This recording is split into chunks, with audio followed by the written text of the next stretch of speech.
আসসালামু আলাইকুম প্রিয় বন্ধুরা, কেমন আছেন সবাই? আশা করি ভালো আছেন।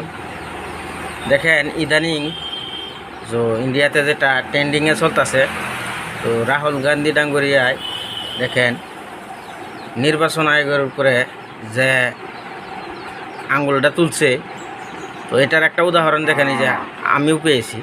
আমি কালকে আমাদের এখানের তো ইলেকট্রিক্যাল রুলস ডাউনলোড করলাম, করার পরে আমি যেটা দেখতে পারলাম, ওই দেখেন যেখানে গড় নম্বর হওয়ার কথা, সেই গড় নম্বরের জায়গায় দেখেন গ্রামের নাম লেখা। তো এটা কতটুক সঙ্গত, এটা কার গাফিলতি, বিএলওর গাফিলতি আর নির্বাচন আয়োগের গাফিলতি, এটা আমার জানা নেই। তবে দেখেন ভুল তো ভুলেই না, তো আমার দেখা দৃষ্টিক এই ভুলটা আমি পেয়েছি। তো আপনাদের এলাকার কি খবর, আপনারা অবশ্যই মতামত জানাবেন।